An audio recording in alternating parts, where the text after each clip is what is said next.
welcome to Property Quorum.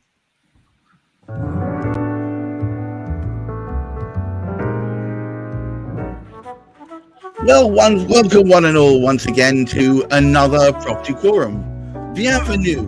Welcome one and all from wherever you're hailing. Today we have our usual stalwarts of Hamish McLay of Search and Convey, Juliet Baboolal of gunnercooke, and of course Chris Gilsenan of Root Home. And today we are joined by Asif Moghal. I've got that right for once. There we go. Rubric law. And today, as ever, we are discussing matters to do with that thing that we call property. And specifically, is buy-to-let a thing of the past? Is it in fact a goodbye, or should we be waving it goodbye?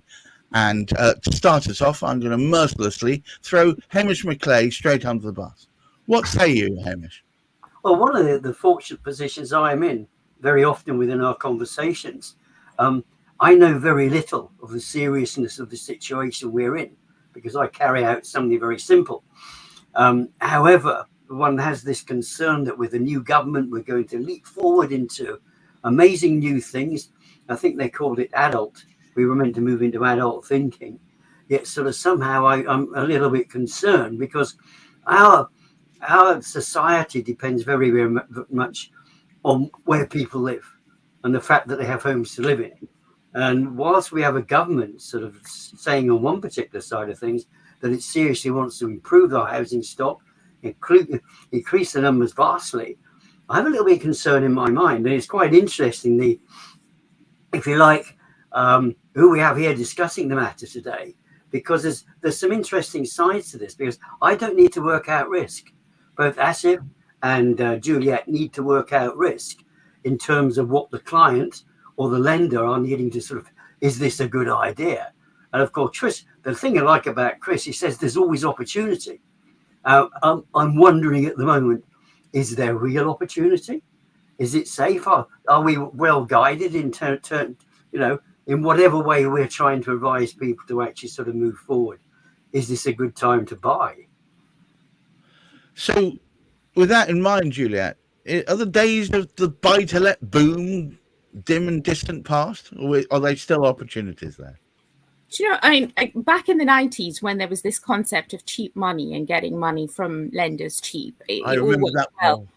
You know, you'd see on your Instagram feed, you know, someone who's they've gone rich by having a portfolio and having, you know, rental proceeds, etc. But the reality is one has to be grounded. I mean, now you've got to get your 15% deposit, etc. You've got to get your finances in order. And that's one thing. But, you know, there's a whole host of legislation and requirements around the whole buy-to-let. So, for example, if you found a tenant, you've got to do your diligence on that tenant. You've got to make sure that that person has the right to live in your property. And a failure to do that, for example, if you rent to someone who hasn't got legal immigration status to stay in the UK, you can face a fine of up to £10,000 or imprisonment. So the ramifications of not getting your tenant right has consequences. If, for example, you haven't complied with getting a gas safety certificate or something and someone dies in your property, you run the risk of a manslaughter charge against you. So, you know, there's a whole host of ramifications. It's not just, okay, well, I've got this mortgage, I've got this property.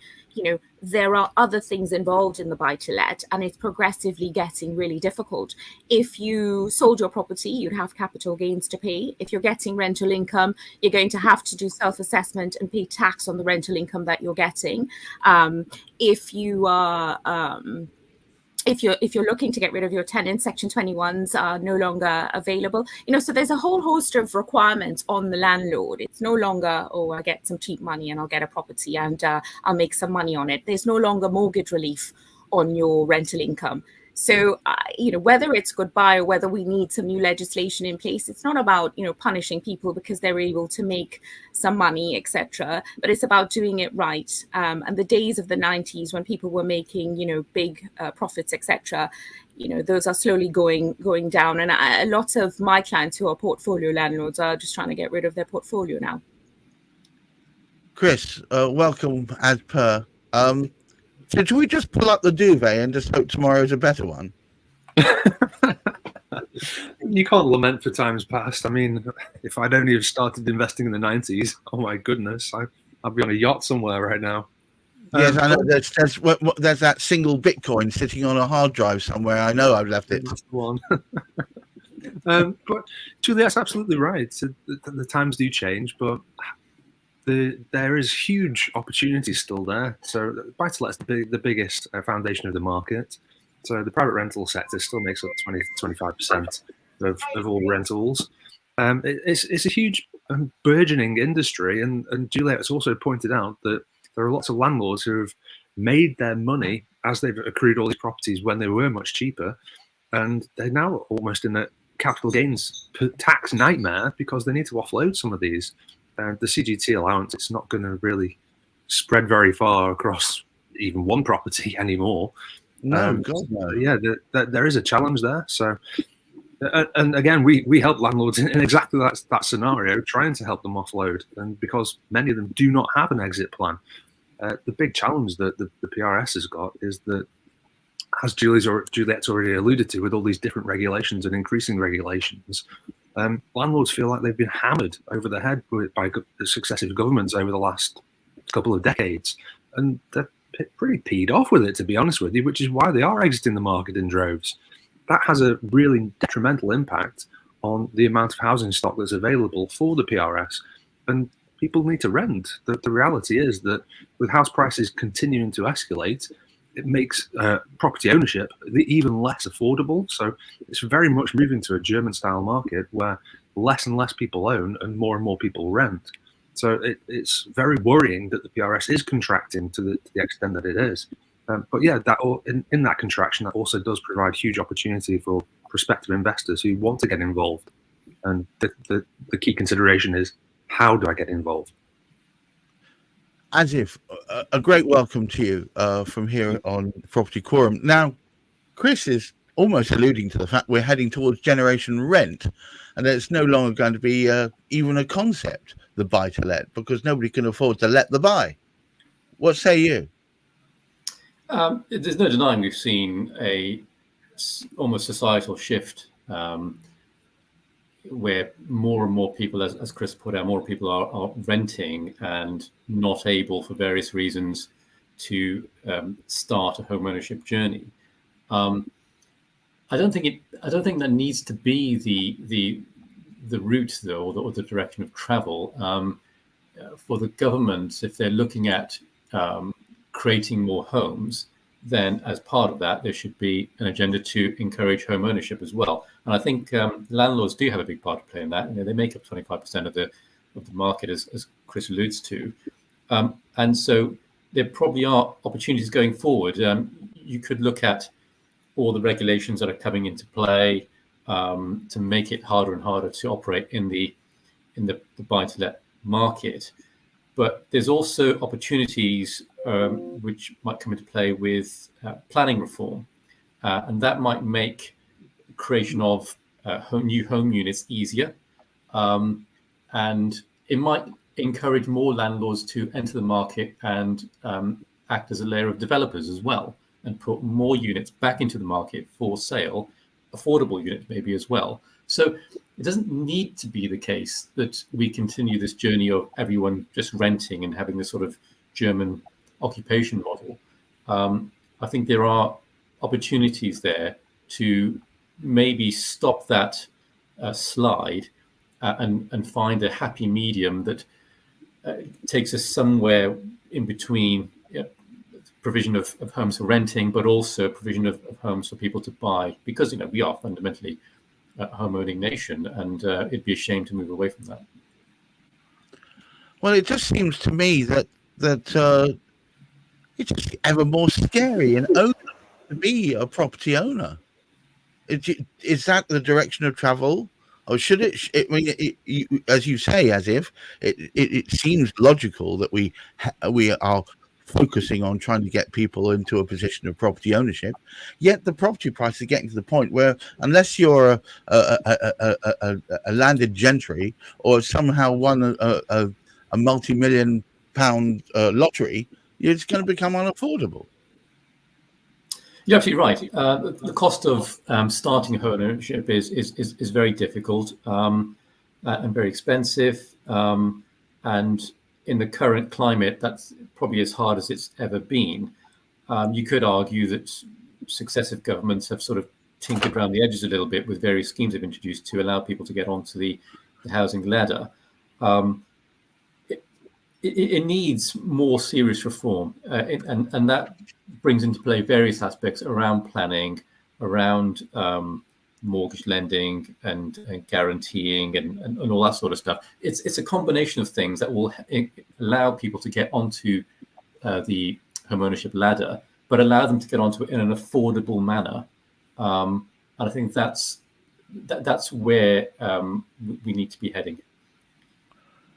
Well, look, Hamish, it all sounds like we're on the edge of a precipice here, where potentially we could get to the point, as you said, was the Germans are indirectly taking over, if not by influencing our property market. Well, it's a little bit unfortunate, actually. We don't have Wendy here today, our first-time buyers club owner, because she fundamentally would be agreeing with very, very much what Asif said. Now, what is good today, and you're trying to sort of, I don't know, instead of you trying to lift everybody up today, Gareth, you're trying to go in the opposite direction. We've got Asif on board, we've got Chris on board, and saying, hey, look, there are ways forward. No, it's Chris's fault. He was just being too optimistic. I think so, and that there has to be some reform in certain areas which is going to make it better for that homeowner. I mean, we do know that the housing stock does need to improve one way or the other, and it's a matter of looking how to do it. And I'm sure planning, we know this, that planning does need massive reform, as does so many other aspects of what's going on. But I do like the way Asif speaks about it, and it's good, as I said, because so often we are speaking about here, oh, isn't it depressing? Isn't it getting, isn't it sort of just getting progressively sort of worse? Well, we hopefully have an adult way of looking at things with our new government. And whilst they're trying to put in certain aspects which might be a little bit over the top and might be making it a little bit challenging for that landlord, the landlords are canny people. And Chris is a great example of this particular one. Landlords are canny people. They will find a way, I am sure. Well, Chief of the Canners, Chris, can you explain to me the basis by which you're so optimistic about this golden ray of light coming in when you spend all your time hunting around for landlords who are letting go anyway? That's part of your business model. The numbers speak for themselves, Gareth. So we know that the government should have been building 300,000 houses a year for donkey's years. Yeah, that was notional at best, but apparently with this new lot in power, they want to do the same thing. Is that true? I applaud that, and it remains to be seen if they actually do it. So I think, well, we're all fully aware that they can crank up the printing presses for the to run off some more cash when they want to, for whatever reason they want to. Why not do it for something that's actually going to give them a tangible asset in the first instance and boost the economy and all the other things that happen around the contracting world to actually stimulate the house building area of our economy. So it's doable. It's very doable. I know full well for the based on the numbers that just based on the increasing rent costs over the last 5 years, we've talked about this ad nauseum, and they've just gone through the roof. You've got prospective tenants fighting over properties. So that was commonplace. That's always been commonplace in London, but it's now commonplace all over the country. That's not really tenable situation to continue, and it's just going to keep squeezing everybody. I believe that if you're spending more than 30% of your income on your rent, you're classed as being on the breadline, and I think most people are very much in that situation at the moment. So it's actually a terrifying position that we're in. It's only going to be alleviated by providing more stock firstly into the PRS, but also as a whole. I thought that it was commonplace nowadays for the vast majority of British people to spend nearly 30% on keep their house over there. Unbelievable. Juliet, so apparently what we need to do is set fly to the printing presses and shove and print off a load more money. Well, that'd be a good thing, wouldn't it? I mean, it just, who does that really help? What's the sort of domino effect of that, or of doing that? We need reform, and that's really clear. Whether you're looking at this from a perspective of an investor who is a portfolio landlord, or someone who wants to get on the property market, you've got, on the one hand, you've got a lack of stock, but on the other hand, you've got life so difficult for landlords that, I've got friends or I know people who are landlords, and they make absolutely nothing out of the costs outweigh, or the costs are disproportionate to any profit, which there is none of. So we really need to there needs to be reform, as someone said, but we really need to look at this and understand, well, what are we trying to achieve here? You're not trying to, on the one hand, deny people the opportunity of investing in the UK, etc., investing in property. And on the other hand, you don't want, there to be a rift of homelessness, for example, because you haven't got enough stock. So really, we need to, it's a balancing act, and there is need for reform. Asif, against my better judgment, I'm starting to feel optimistic. What the hell's going on? Do you see light at the end of the tunnel, or is it, as I've often said, just an oncoming train? I do think there is light at the end of the tunnel. I think that's the right attitude to have and the right approach to take. You could argue that the government's key agenda of generating growth for the country and the wider economy could be based on housing and everything that flows and stems around that. So infrastructure projects, planning reform, mortgage market reforms, maybe stamp duty reforms. There's any number of things which then have wider and wider consequences, and that all can kickstart more economic activity, more growth, and show that it's a great opportunity for everybody involved in housing, directly or indirectly, to benefit from that growth. I think just to take the sort of view of, well, it sounds like it's harder and harder work to be a landlord and get onto the housing market. By taking that view, you kind of box yourself into a corner a little bit, and you've got to be willing to look at the opportunities and find a solution and find something that works for you. Well, we've heard so many interesting and far more upbeat than I was prepared for views today. Hamish, take us home. Well, I'm actually sort of pleased it's gone that way, because all too often we end up heading in the opposite direction, don't we?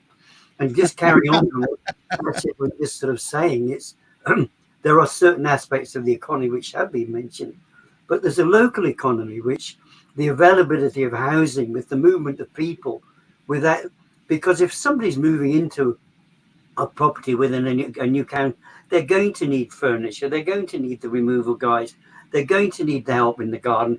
All of these things add to local economy. And it's the interest of everybody out there, whether it be councils, whether it be local councils, whether it be local government, whether it be the government itself. There is so much out there that can actually sort of be done, because there are so many people involved in that massive great, we call it a housing chain relative to the number of people trying to buy into properties. But there's a massive great, there's an extended chain, there's a horizontal chain of those people who are involved in contributing to help those along that sort of moving line. And there is constructive activity in that direction at the moment. I think Asif has actually sort of touched on that as well. As I say, Chris is always looking. He's always got something there. He's yes, because he'll find it. So it's good. I think we've had a good day today, and much more positive than we've had on many occasions for our property quorum. I don't know what you mean. I've always been the most optimistic of us all. only remains for me to thank esteemed stalwarts of our Property Quorum community, Hamish McLay, who helped me set this thing up in the first place, Juliet Baboolal of gunnercooke, Chris Gilsenan of Root Home, and our special guest today, Asif Moghal. Please catch us, shameless plug, every Thursday at 10 o'clock. Remember, on Fridays, we also at the moment have Cladding Matters, which takes place at 3 o'clock, again with Hamish, where we are talking about the ongoing effects of Grenfell and also the cladding disaster that we're currently embroiled in. But until then, I wish you all keep your feet on the ground, keep reaching for the stars, try and be positive. It turns out that might be practical. Who knew? And also on top of that, look after your mental health. Bye-bye now.